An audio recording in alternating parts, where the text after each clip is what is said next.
Asesinos en series, atentados terroristas, secuestros, desapariciones, asesinatos y demás casos tienen algo en común, que todos y cada uno de ellos se ganaron el título de ser unos crímenes atroces. Bienvenidos sean a Crímenes Atroces, el podcast en donde cada semana yo, Santiago Quiroz y Abato, les contaré a todos ustedes los casos de crimen real más atroces, macabros, mediáticos, terroríficos y sanguinarios que han marcado la historia de la humanidad. Bienvenidos sean al episodio 43, primer episodio del 2024. No saben, espero que hayan lo emocionado que estoy, espero que les haya gustado los episodios de diciembre. Y espero que hayan disfrutado de la Navidad y el Año Nuevo. Pero hoy comenzaremos este nuevo año. Verán diversos temas. Entre ellos asesinatos, sectas, cultos, entre otras cosas. Y hablando de sectas y cultos, vamos con una de ellas. En 1978, en la región de Barima, Guaini, Guyana, fue testigo de uno de los crímenes más atroces en la historia de la comunidad. 923 personas fueron encontradas muertas en lo que se describe como un suicidio colectivo ordenado por una persona que tenía ideas socialistas. Así que hoy conocerán el caso de Jim Jones y el Templo del Pueblo, o también conocido como Jonestown, que es una de las sectas que vamos a tocar en Crímenes Atroces. Estoy orgulloso de que esta sea la primera secta. Bueno, no para las víctimas, pero para mí en lo personal, porque este caso ya lo he escuchado antes. He escuchado miles de podcasts que hablan de este tema y ya por fin llega a Crímenes Atroces. Pero antes de hablar de lo que pasó en Jonestown, vayamos por el principio. James Warren Jones, o Jim Jones, nació el 13 de mayo de 1931 en la comunidad de Crete, Indiana. Era hijo de James Truman Jones y Lynetta Putnam. Jones era de ascendencia irlandesa y galesa, y él y su madre afirmaron que también tenían alguna ascendencia cherokee. Su padre, James, era veterano discapacitado de la Primera Guerra Mundial, que sufría de graves dificultades respiratorias debido a lesiones que sufrió en un ataque con armas químicas. Y trató de aumentar sus ingresos, trabajando ocasionalmente en proyectos de reparación de carreteras del vecindario, porque la pensión militar que ganaba debido a sus heridas era insuficiente. La enfermedad de su padre provocó dificultades económicas, que a su vez provocaron intensos problemas matrimoniales. En 1934, en medio de la Gran Depresión, la familia fue desalojada de su casa por no realizar los pagos de la hipoteca. Así que se mudaron a una choza cercana a la ciudad de Lynn, cuya casa carecía de plomería y electricidad. En Lynn, la familia intentó obtener ingresos mediante la agricultura, pero nuevamente la salud del padre de Jones aumentó más, y a falta de alimentos tenían que ir a los bosques y campos cercanos para encontrar comida en abundancia. Su madre, al contrario de su padre, no tenía instintos maternos naturales y con frecuencia descuidaba a su hijo. Cuando Jones asistía a la escuela, su familia amenazó con cortar su ayuda financiera al menos de que su madre consiguiera un trabajo. Mientras tanto, su padre fue hospitalizado en varias ocasiones por su enfermedad, debido a lo que le causó la guerra, dado como resultado que dejaban solo a su hijo. Y aunque sus tías y tíos vivían cerca y lo supervisaban un poco, Jones a menudo deambulaba por las calles de la ciudad, a veces desnudo. Salud. Jones fue cuidado por las residentes de Lynn y con frecuencia lo invitaban a sus casas para darle comida, ropa u otros regalos que no les daban en su casa. Una vecina, Myrtle Kennedy, la esposa del pastor de la iglesia nazarena, desarrolló un apego especial a Jones y ella le dio a Jones una Biblia y lo animó a estudiarla, enseñándole a seguir el código de santidad de la iglesia nazarena. Y a medida que Jones crecía, asistió a los servicios en la mayoría de las iglesias de Lynn y a menudo iba a varias iglesias cada semana y fue bautizado en varias de ellas. Fue ahí donde Jones desarrolló el deseo de convertirse en predicador cuando era niño y comenzó a practicar la predicación en privado. Su madre afirmó que se molestó cuando lo sorprendió imitando al pastor de la iglesia pentecostal apostólica local e intentó, sin éxito alguno, impedir que asistiera a los servicios de la iglesia. Aunque simpatizaban con Jones, debido a sus malas circunstancias, sus vecinos informaban que era un niño inusual que estaba obsesionado con la religión y la muerte. Algo muy extraño a un niño de esa edad. Jones visitaba regularmente a un fabricante de ataúdes de Lynn en Lynn y organizaba funerales simulados para animales atropellados que él mismo coleccionaba. De hecho, un vecino afirmó ver a Jones matar a un gato con un cuchillo para un funeral además Jones afirmaba que tenía habilidades únicas como la capacidad de volar. De hecho, y esto se me pareció una tontería, para demostrar sus habilidades saltó del tejado de un edificio, pero se cayó y se rompió el brazo. A veces ponía a otros niños en situaciones que amenazaban sus vidas y les decía que fue guiado por el ángel de la muerte. Jones supuestamente cometió innumerables travesuras sacrilegias en las iglesias a las que asistía cuando era niño, según afirmaciones que hizo en su vida adulta. Afirmó que había robado la Biblia del ministro pentecostal y que había cubierto Hechos 2:38 con estiércol de vaca. También afirmó que sustituyó el agua bendita por un vaso de su propia orina una vez en una iglesia católica. Si esto creen que es lo peor, que era una persona súper religiosa, esperen lo que sigue. Jones desarrolló un intenso interés por las doctrinas socialistas. Se convirtió en un lector voraz que estudió a Adolf Hitler, Joseph Stalin, Karl Marx, Mahatma Gandhi y Mao Zedong. Y si antes no tenía ninguna opinión política, hasta que comenzara la Segunda Guerra Mundial, desarrolló un interés por el partido nazi. Tanto así que algunos lo recuerdan haciendo el saludo nazi y gritar H-E-I-L-H-I-T-L-E-R. Ustedes sabrán lo que dije. Ya en la escuela secundaria, Jones siguió destacándose entre sus compañeros. Recibió el sobrenombre de Jimmy durante su juventud y casi siempre llevaba una Biblia consigo. Jones era un buen estudiante que disfrutaba debatiendo con sus profesores. También tenía la costumbre de negarse a responder a cualquiera que le hablara primero y solo entablara conversaciones cuando él las iniciaba. Pero, a diferencia de sus compañeros, se sabía que Jones se vestía con la ropa de la iglesia dominical todos los días de la semana. Sus opiniones religiosas lo alejaron de otros jóvenes y con frecuencia los confrontaba por beber cerveza, fumar y bailar, y a veces incluso interrumpía los eventos de otros jóvenes e insistía que leyeran la Biblia con él. O sea, era casi un douchebag.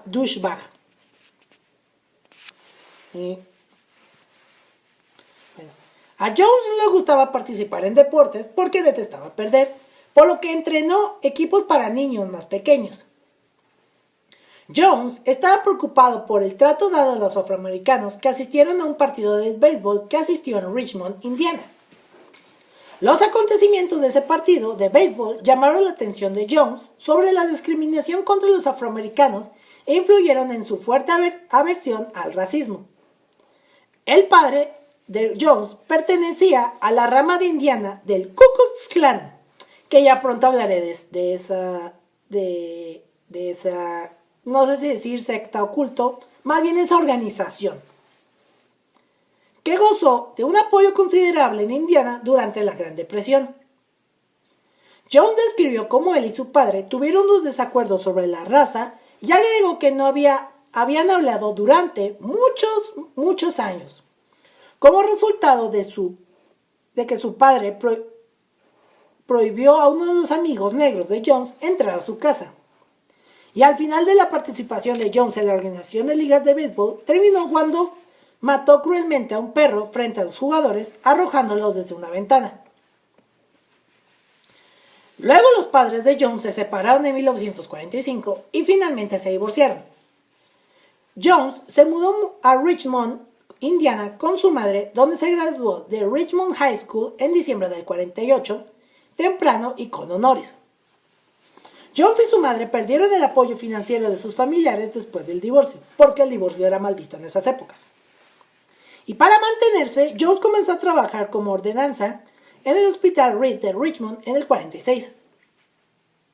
Jones era bien considerado por la alta dirección, pero los miembros del personal recordaron más tarde que Jones exhibió un comportamiento perturbador hacia algunos pacientes y compañeros de trabajo. En ese momento, Jones comenzó a salir con una enfermera en formación llamada Marceline Bates Baldwin mientras trabajaba en el Hospital Reed. Luego Jones se mudó a Bloomington, Indiana, en noviembre del 48, donde asistió a la Universidad de Indiana en Bloomington con la intención de convertirse en médico, pero cambió de opinión poco después. Durante su estancia en la universidad, Jones quedó impresionado por un discurso que pronunció Eleanor Roosevelt sobre la difícil situación de los afroamericanos y comenzó a apoyar el comunismo y otras opiniones políticas radicales por primera vez. Jones y Baldwin continuaron su relación mientras él asistía a la universidad y la pareja se casó el 12 de junio de 1949. Su primera casa fue en Bloomington, donde Marceline trabajaba en un hospital cercano mientras Jones asistía a la universidad. Marceline era metodista y ella y Jones inmediatamente comenzaron a discutir sobre la iglesia. La fuerte oposición de Jones a las prácticas segregacionistas raciales de la iglesia metodista, una tensión temprana en su matrimonio y durante toda su relación. Jones frecuentemente abusó emocional y psicológicamente a Marceline.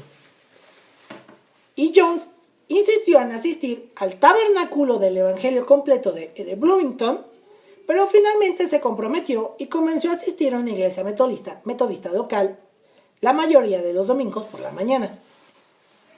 Y a pesar de asistir a las iglesias todas las semanas, Jones presionó en privado a su esposa para que aceptara el ateísmo. O sea, no creer en ni madres. Y a lo largo de los años, el matrimonio de Jones se vio afectado por su inseguridad. Y a menudo sentía la necesidad de poner a prueba el amor y la lealtad de Marceline, y en ocasiones utilizaba métodos sádicos para hacerlo, algo que haría tiempo después como líder. Una táctica recurrente que utilizó fue decirle a uno de sus amigos cercanos o familiares que había muerto repentinamente y luego consolarla por la pérdida antes de finalmente admitirle que la historia no era cierta.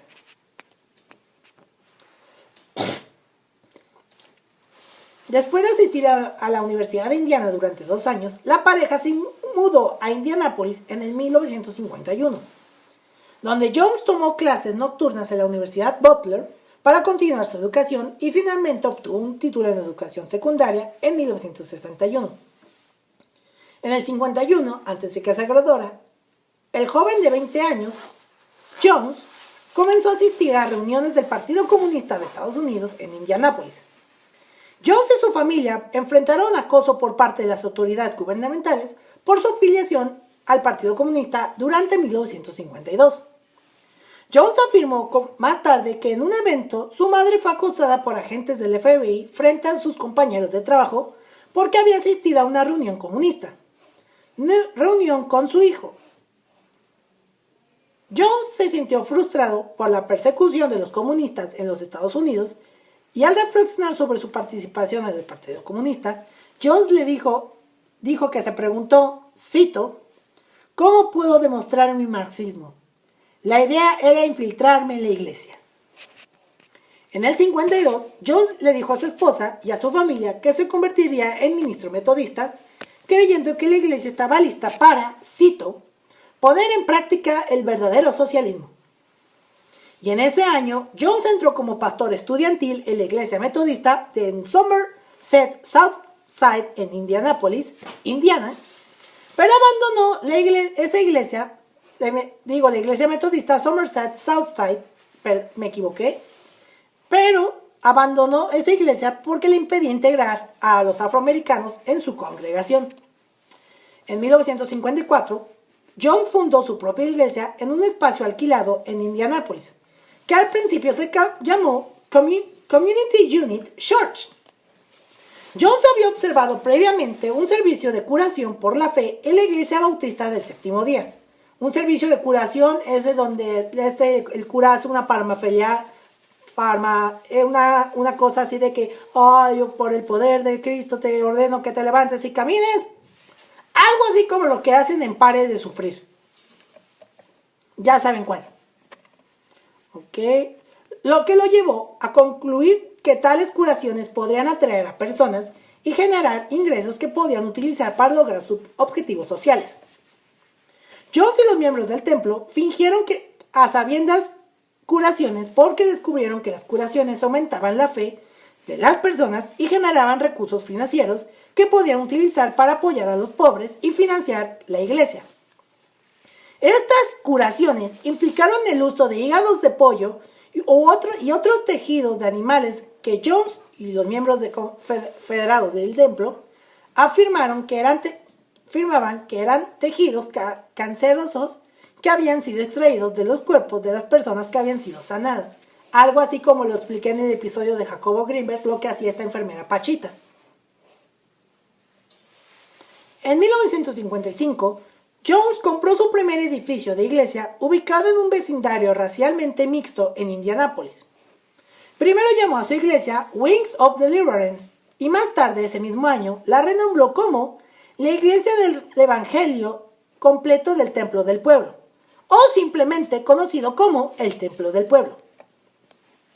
Jones comenzó a asociarse estrechamente en las Asambleas Independientes de Dios, o la IAOG por sus siglas en inglés, un grupo internacional de iglesias que abrazó el movimiento de la lluvia tardía.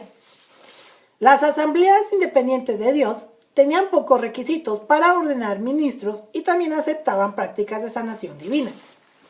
Y en junio del 55, Jones celebró sus primeras reuniones conjuntas con William Branham, un evangelista sanador y líder pentecostal en el Avivamiento Sanador Global. En 1958, Jones fue ordenado ministro por las Asambleas Independientes de Dios por Joseph Matson Bowes, un líder del movimiento Let There Rain y de las Asambleas Independientes de Dios. No voy a intentar pronunciar las siglas, perdónenme. Jones rápidamente saltó a la fama en el grupo y organizó y fue anfitrión de una convención de curación que tuvo lugar del 11 al 15 de junio de 1956 en el Tabernáculo Cadwell de Indianápolis. Necesitando una figura conocida para atraer multitudes, hizo arreglos para compartir el púlpito, no iba a decir otra cosa, nuevamente en Branham. Se sabía que Branham les decía a los asistentes su nombre, dirección y por qué habían venido a orar, antes de declararlos sanados. Jones estaba intrigado por los métodos de Branham y comenzó a realizar las mismas hazañas. O sea, Branham era los Beatles, Jones era Oasis, o sea, se copiaban. Para los que son de 30 para arriba sabrán esa referencia.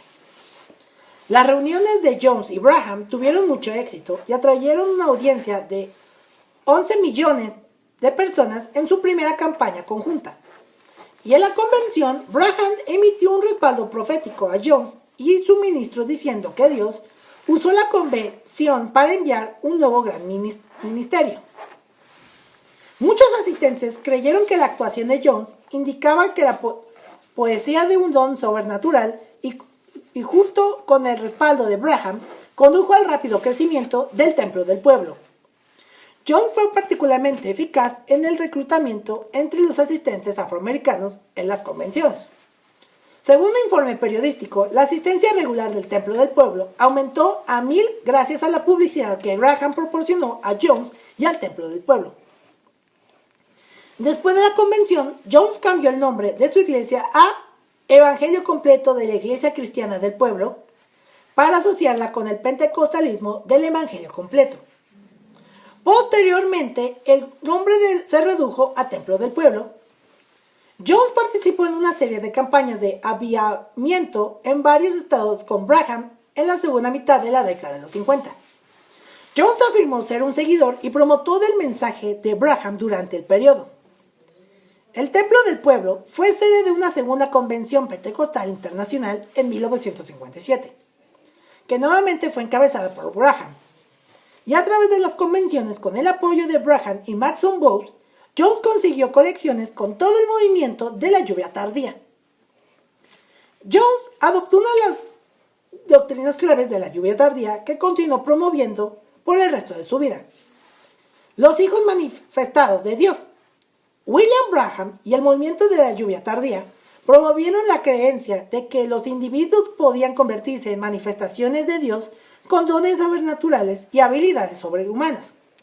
Creían que tal manifestación señalaba la segunda venida de Cristo, y que el pueblo dotado de estos dones especiales marcaría el comienzo de una era milenaria del cielo en la tierra.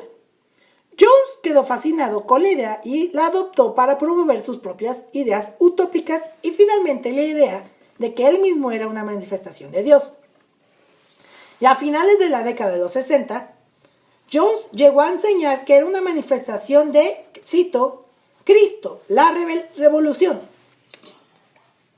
Branham fue una gran influencia para Jones, quien posteriormente adoptó elementos de los métodos, doctrinas y estilos de Branham.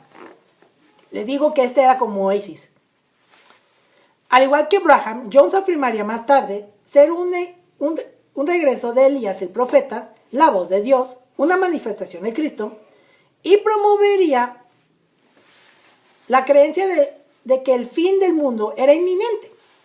Y Jones aprendió algunas de sus tácticas de reclutamiento más exitosas de Branham.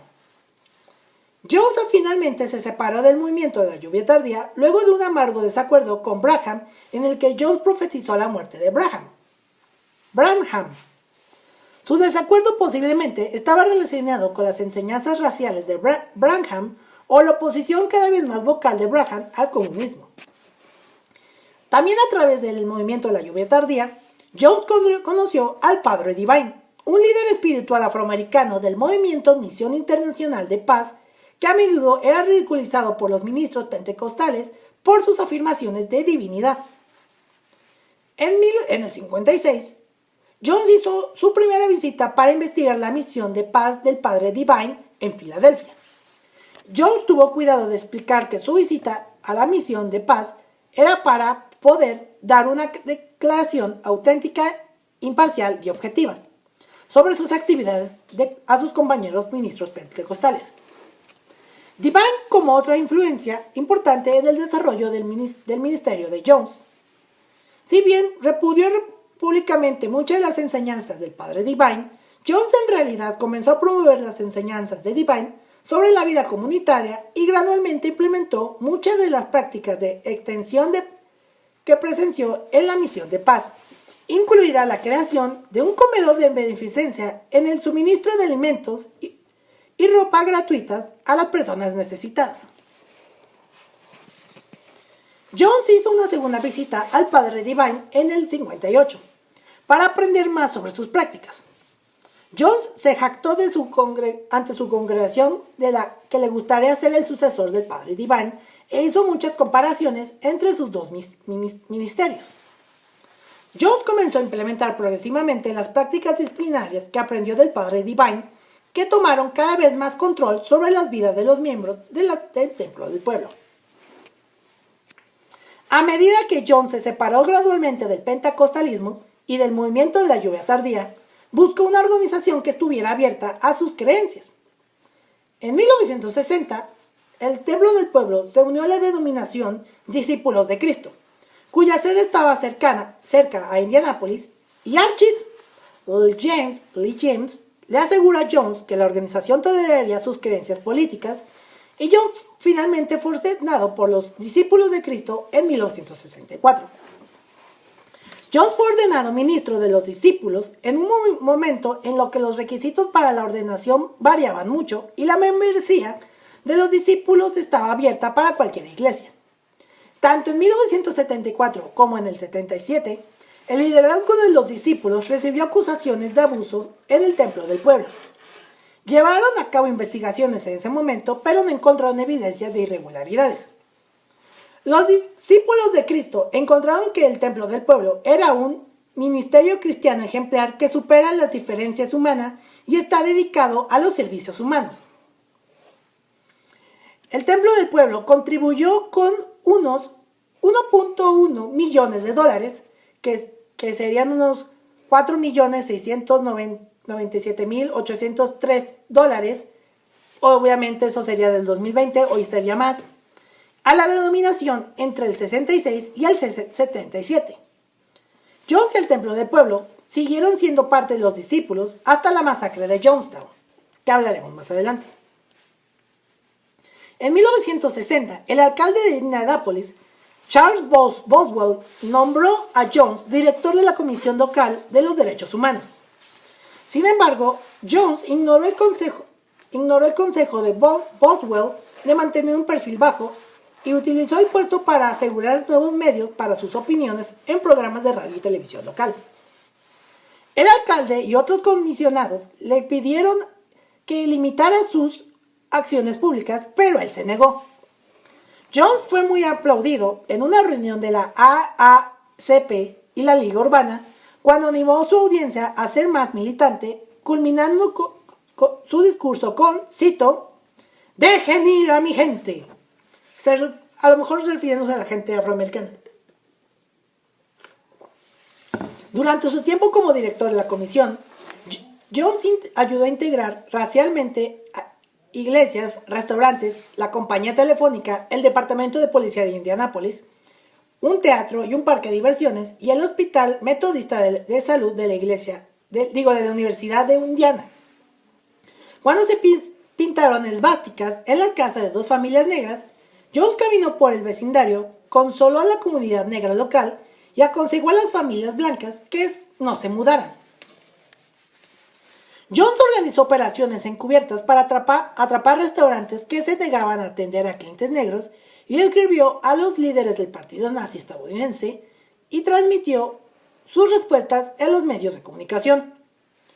En 1961, Jones sufrió un colapso y fue hospitalizado. Colocó accidentalmente a Jones en su sala negra y él se negó a que lo trasladaran.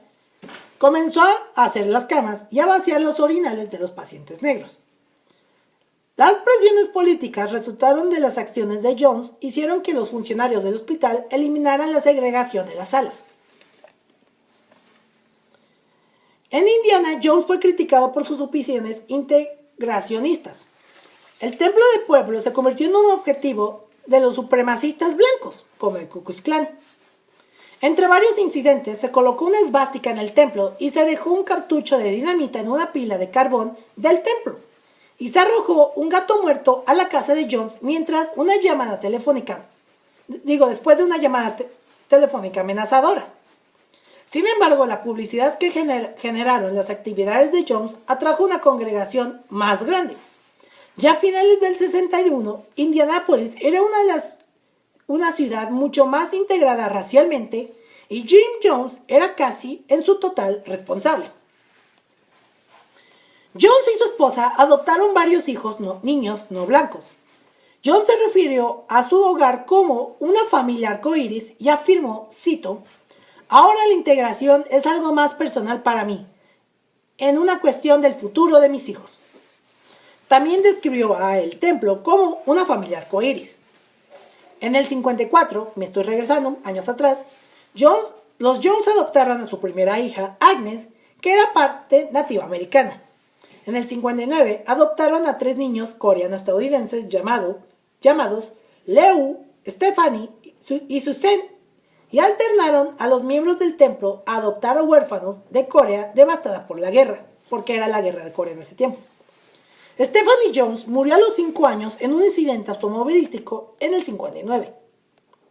En el 59, Jones y su esposa tuvieron a su único hijo biológico, al que llamaron Stephan Gandhi. En el 61, se convirtieron en la primera pareja blanca en adoptar a un niño negro llamándolo Jim Jones Jr. o James W. Jones Jr.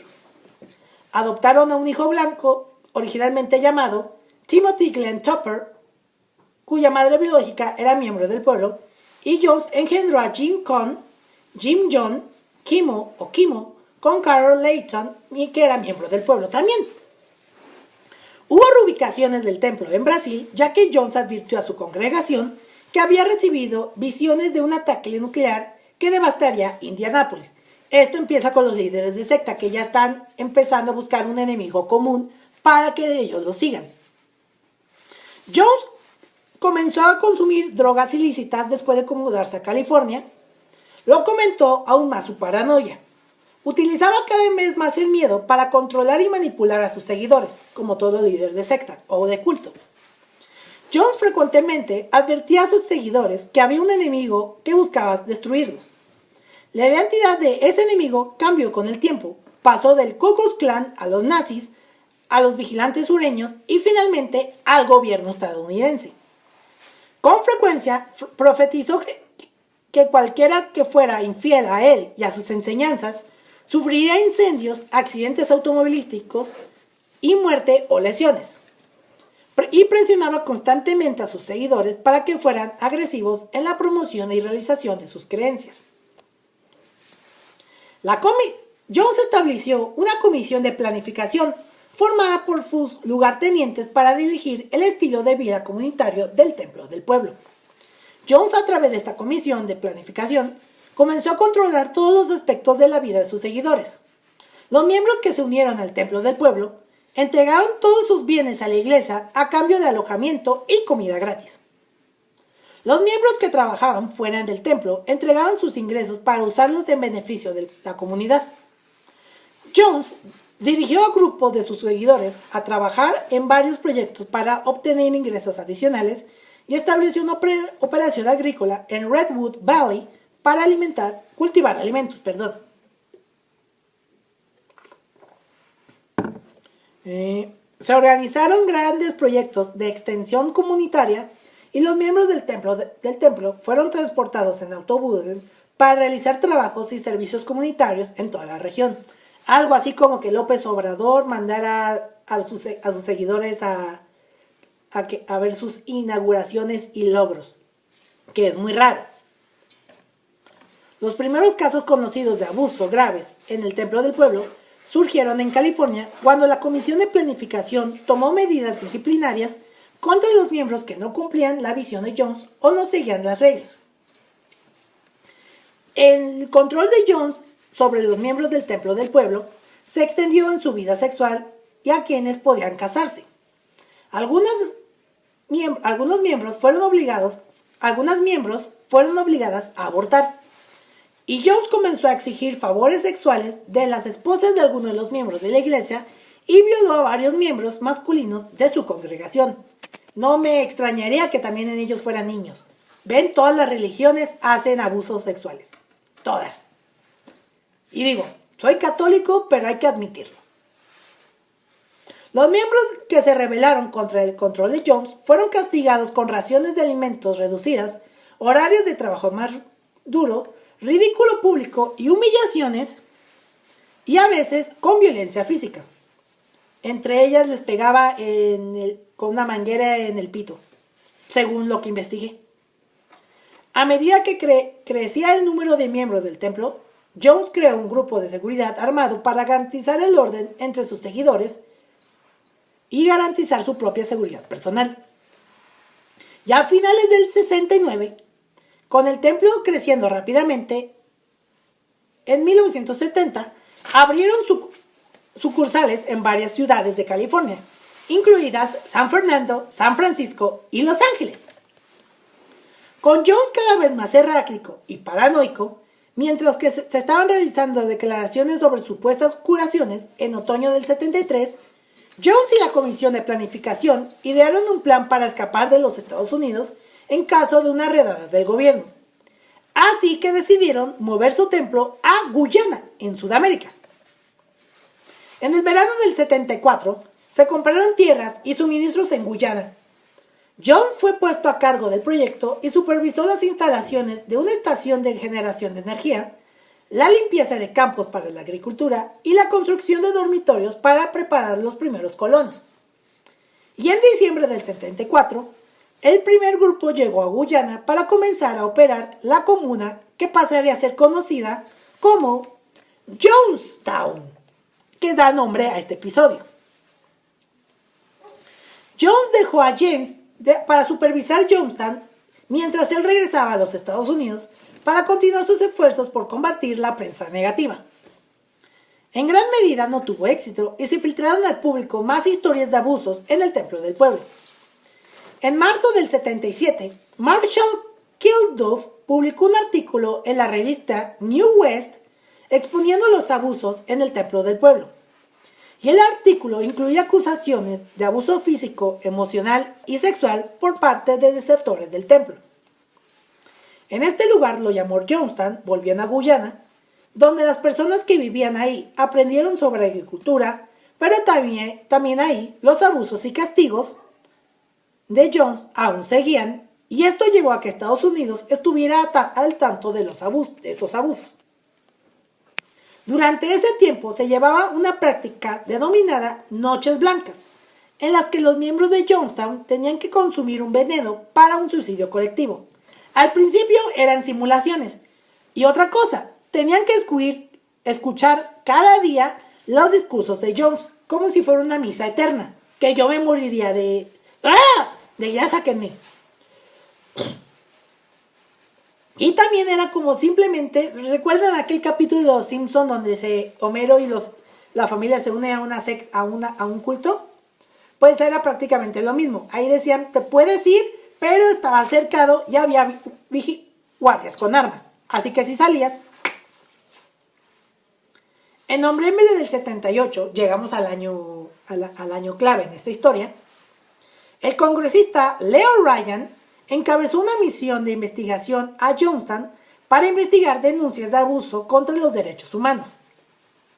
Su delegación incluía a familiares de miembros del templo, un equipo de cámara de la NBC y varios reporteros de varios periódicos. Y el grupo llegó a la capital de Guyana, o sea, Georgetown, el 15 de noviembre del 78. 2 días después viajaron en avión a Port Kaituma y luego fueron transportados a Jonestown. Jones organizó una recepción para la delegación esa noche en el pabellón central de Jonestown. Bueno, y durante el cual Vernon Gonsen, miembro del templo, pasó una nota dirigida a Ryan, al reportero de la NBC, Don Harris. O sea, le pasó una nota solicitando ayuda para él y para otros miembros del templo. Y ahí Mónica McBee en saliendo del asentamiento. Las tensiones comenzaron a aumentar cuando se difundió por la comunidad la noticia de que algunos miembros intentaban irse. La delegación de Ryan se fue apresuradamente la tarde del 18 de noviembre, después de que Ryan evitó por poco ser apuñalado por el miembro del templo, Don Sly. Ahí fue donde Ryan y su delegación lograron llevar consigo a 15 miembros del templo que expresaron su deseo de irse, y Jones no hizo ningún intento de impedir su salida en ese momento. Todos dirán, ¡ah, qué padre! Esto los dejó ir. ¡No! Escuchen lo que pasa más adelante. Marceline Jones, todavía seguía casado, anunció por el megáfono que todo estaba bien e insistió a los lugareños en regresar a sus casas después de que Ryan dejó Jonestown hacia Port Kaituma. Durante este tiempo, los asistentes prepararon una gran tina de metal con Flavor Aid de uva. Flavor Aid es algo así como el Kool-Aid, pero más barato. Bueno, llenaron una gran tina con Flavor Aid de uva envenenada con difenhidramina, prometacina, cloropromacina, cloroquina, hidrato de cloral, diazepam y cianuro, que son letales para el ser humano. Mientras los miembros de la delegación de Ryan abordaron los 2 aviones en la pista de aterrizaje de Port Kaituma, llegó la Brigada Roja de guardias armados de Jonestown y comenzó a dispararles. Los hombres armados mataron a Ryan y a otras 4 personas cerca de un avión Twin Otter de Guyana Airways. Al mismo tiempo, uno de los supuestos desertores, Larry Layton, sacó un arma y comenzó a disparar contra los miembros del grupo dentro del avión, que era un Cessna, que incluían a Gusney y McBee. El camarógrafo de la NBC, Bob Brown, pudo captar imágenes de los primeros segundos del tiroteo en el Otter, justo antes de que los hombres armados lo mataran. Que de hecho toda esta masacre quedó grabado, ahí lo verán en los perfiles tanto de Instagram como de tweets como de Twitter. Bueno, Twitter más porque seguramente en Instagram me la censuran. Bueno, ¿dónde me quedé? Bueno, los 5 muertos de la pista de aterrizaje fueron Ryan Harris Brown, miembro de Brown, el fotógrafo del San Francisco Examiner, Greg Robinson y Patricia Park, que era miembro del templo.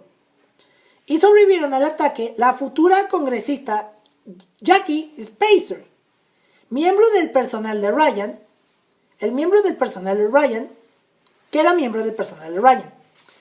Bueno, también sobrevivió Richard Dwyer, el miembro personal de Ryan, el agente Bob Flick, el jefe adjunto de la misión de la Embajada de los Estados Unidos en Georgetown, el productor de la NBC Steve Song, el ingeniero de la NBC Tom Reiterman, el reportero del Examiner John Havers, el reportero del Chronicle Charles Krause, el reportero del Washington Post y Charles Krause, reportero del Washington Post, y varios miembros desertores del templo, que escaparon a la jungla para evitar ser asesinados. ¿Y qué pasaba en ese momento? Ahí verán. Más tarde ese mismo día, el 18 de noviembre, la fecha que conté al principio de este episodio, Jones recibió la noticia de sus guardias de seguridad que no habían logrado matar a todo el grupo de Ryan. Jones concluyó que los fugitivos pronto informarían a Estados Unidos del ataque y enviarían al ejército para apoderarse de Jonestown. Y ya para este punto, Jonestown ya le había tronado la tacha bien cañón. Jones llamó a toda la comunidad al pabellón central. Informó que la comunidad de Ryan estaba muerto y era solo cuestión de tiempo antes de que comandos militares descendieran sobre su comuna y los matarían a todos. Jones les dijo a los miembros del templo que la Unión Soviética no les daría paso del tiroteo en la pista de aterrizaje. Jones dijo, y cito, podemos consultar con Rusia para ver si nos aceptarían de inmediato. De lo contrario, moriremos. Y preguntó, cito, ¿crees que Rusia nos querrán con todo este estigma? Con ese razonamiento, Jones y varios miembros argumentaron que el grupo debería cometer un suicidio colectivo o una noche blanca. Jones grabó todo el ritual de muerte en una cinta de audio. Un miembro del templo, Christine Miller, estuvo en desacuerdo hacia el comienzo de la cinta. En la grabación realizada también se escucharon fácilmente gritos y gritos de niños y adultos del templo que había recibido envíos mensuales de media libra de cianuro desde 1976, después de que Jones obtuviera una licencia de joyero para comprar el producto químico supuestamente para limpiar oro. En mayo del 78, un médico del templo del pueblo escribió un memorando a Jones pidiéndole permiso para probar el cianuro con los cerdos en Jonestown, ya que en su metabolismo era cercano a lo de los seres humanos. Se entregó a los miembros de la comunidad una bebida mezclada con Flavor Aid de uva y cianuro para que la bebieran. A los que se negaron a beber se les inyectó cianuro con una jeringa. La multitud también estaba rodeada por guardias armados, ofreciendo a los miembros el dilema básico de muerte por veneno o muerte por mano de un guardia. O sea, o te mueres o te mueres. Ya es tu decisión. Ruleta Paul y su hijo de 1 año fueron los primeros en consumir el veneno. Según Odell Rhodes, miembro del templo que escapó, la boca del niño se llenó de veneno con una jeringa sin aguja, y luego Paul inyectó más veneno en su propia boca. Según Rhodes, después de ingerir el veneno, las personas fueron llevadas por una pasarela de madera que conducía fuera del pabellón. Mientras los padres veían morir a sus hijos a causa del veneno, Rhodes describió una escena de pánico y confusión, añadido que muchos de los miembros del templo reunidos caminaban como si estuvieran en trance y que la mayoría esperaban en silencio su turno de morir.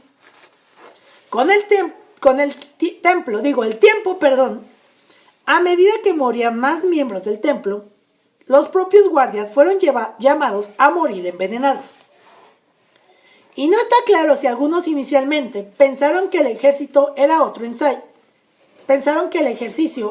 ensayo de la Noche Blanca, porque antes era de que les daba ese flavor, pero no tenía cianuro. Cuando los miembros lloraban y mostraban signos de disensión, Jones aconsejó, cito, «Detengan esta histeria. Esta no es la forma de que mueran las personas que son socialistas o comunistas. No hay forma de que muramos nosotros. Debemos morir con cierta dignidad». Además se puede escuchar a Jones decir, cito, «No tengas miedo de morir», agregando que la muerte es simplemente pasar a otro plano, y agregando que la muerte es una amiga. Bueno, ya había terminado la cita. No era parte de la cita, se me había olvidado decir que ya había dejado de citar. Jones ordenó que los niños fueran asesinados primeros. Luego los otros adultos se envenenaron después de que los niños murieran. Y al final de la cinta, que se puede escuchar, Jones concluye diciendo, cito, «No nos suicidamos, cometimos un acto de suicidio revolucionario en protesta por las condiciones de un mundo inhumano. Sí, chucha tus calzonzotes, no te creo en nada». A la primera hora de la tarde del 18 de noviembre del 78, Sharon Amos, miembro del templo en Georgetown, recibió un mensaje de radio de Johnstown en el que pedía a los miembros que se vengaran de los enemigos del templo antes de cometer un suicidio revolucionario. Más tarde, después de que la policía llegó a la sede, Sharon acompañó a sus hijos, Leanne, Krista y Martin, a un baño, blandiendo un cuchillo de cocina. Sharon primero mató a Krista y luego a Martin. Luego Leanne ayudó a Sharon a cortarse la garganta, después de lo cual Leanne se suicidó. 85 miembros de la comunidad sobrevivieron al evento. Algunos se deslizaron hacia la jungla justo cuando comenzaba el ritual de la muerte. Un hombre se escondió en una zanja, una anciana se escondió en su dormitorio y durmió durante el evento, y al despertar encontró a todos muertos. A 3 miembros de alto rango del templo se les asignó la tarea de transferir los fondos del templo de los pueblos a la embajada soviética y así escaparon de la muerte. Uno de ellos era Michael Porkes, que se suicidaría 4 meses después durante una conferencia de prensa en la que buscaba reafirmar el templo de los pueblos. Posición de liderazgo del templo, justificando el asesinato-suicidio masivo y culpando al gobierno de Estados Unidos. El equipo de baloncesto de Johnstown estaba ausente en un juego y sobrevivió. Otros se escondieron en los dormitorios o estaban fuera de la comunidad por negocios cuando se desarrolló el ritual de la muerte. El superviviente Tim Carter ha sugerido que, como era una práctica anterior, el almuerzo de ese día de sándwiches de queso a la parrilla puede haber estado contaminado con sedantes para someter a los miembros de la secta. Además, en una entrevista de 2007, con el psiquiatra forense, el Dr. Michael H. Stone, para el programa Most Evil, Carter declaró su creencia de que Jones hizo que sus guardias posaran los cadáveres de los residentes de Johnstown para que pareciera que más la gente se había suicidado voluntariamente.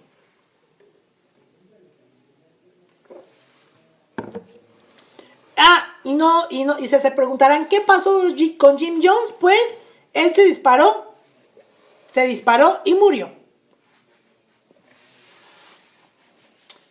El asesinato-suicidio en masa provocó la muerte de 909 habitantes de Johnstown, 276 de ellos niños, la mayoría en el pabellón central y sus alrededores.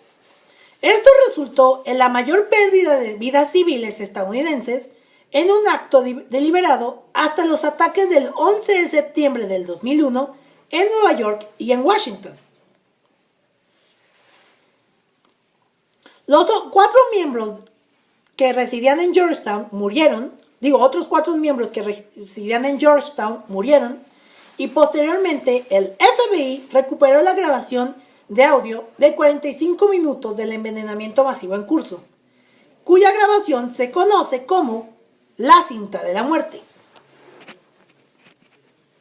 Los 3 hijos de John, Stephen, Jim Jr. y Tim Jones, estaban en el equipo de baloncesto del Templo del Pueblo en Georgetown en el momento del envenenamiento masivo. Durante los acontecimientos en Johnstown, los 3 hermanos se dirigieron a la embajada de Estados Unidos en Georgetown para alertar a las autoridades. Ahí los soldados guaneses que custodiaban la embajada se negaron a dejarlos entrar después de enterarse de los tiroteos en la pista de aterrizaje de Port Kaituma. Más tarde los 3 regresaron a la sede del templo en Georgetown para encontrar los cuerpos de Sharon Amos y sus 3 hijos, Leanne, Krista y Martin.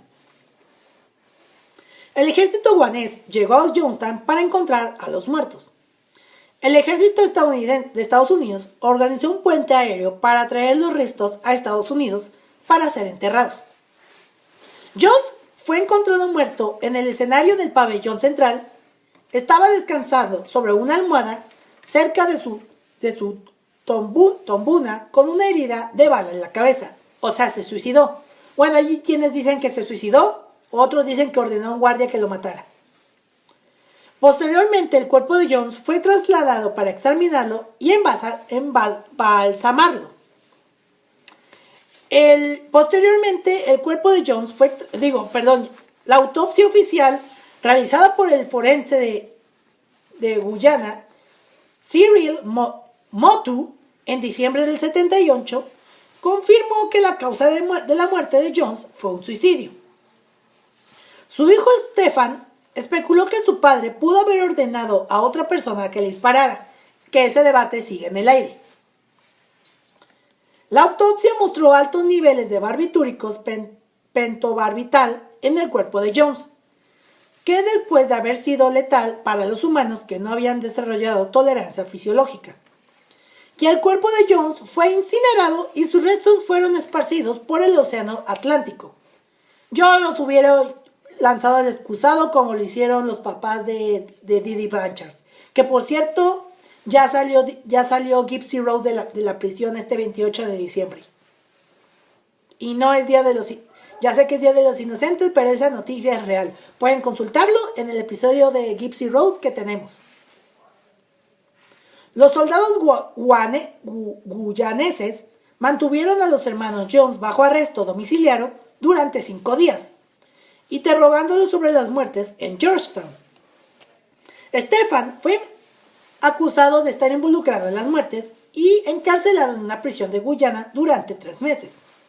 En cambio, Tim y Johnny Cobb, otros miembros del equipo de baloncesto del templo, fueron llevados a Johnstown para identificar los cadáveres, que como dato adicional tuvieron que utilizar palas de estas que remueven nieve para poder mover los cadáveres.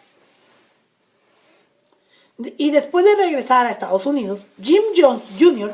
fue puesto bajo vigilancia policial durante varios meses mientras vivía con su hermana mayor, Suzanne, quien anteriormente se había vuelto contra el templo. John Victor Stone murió en Johnstown. Su cuerpo fue encontrado a las afueras de la casa de Jones. Y en una nota firmada, encontrada en el momento de su muerte, Marceline ordenó que los bienes de Jones fueran entregados al Partido Comunista de la Unión Soviética. El secretario del Templo del Pueblo ya había hecho arreglos para transferir 7,3 millones de dólares, unos 20 millones de dólares en 2020, hoy costaría más, en fondos del templo de la embajada soviética en Guyana, la mayor parte del dinero se guardaba en cuentas bancarias extranjeras y se transfería electrónicamente, pero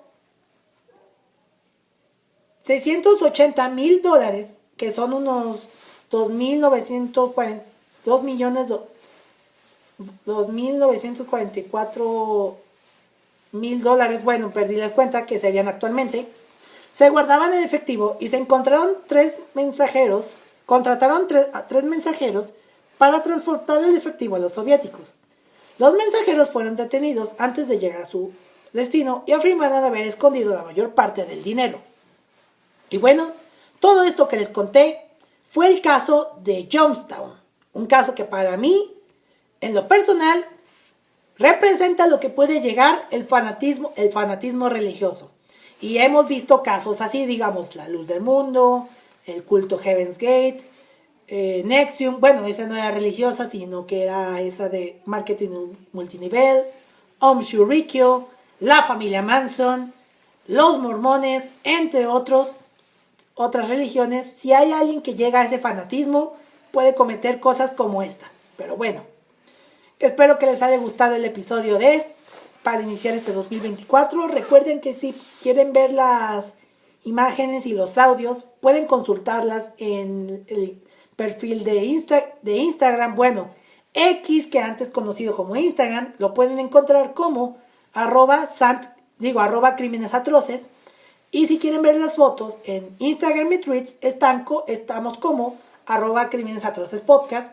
Y si quieren ser mis amigos y charlar conmigo, estoy en Twitter como @santqs99 y en Instagram y Tweets como @santiqs99. Esto fue Crímenes Atroces. Nos vemos y nos escuchamos la próxima semana. Y gracias a todos por estar aquí con este episodio para comenzar el año. Será un 2024 lleno de casos de crimen real. Nos vemos y nos escuchamos la próxima semana. Hasta la próxima. Muchas gracias.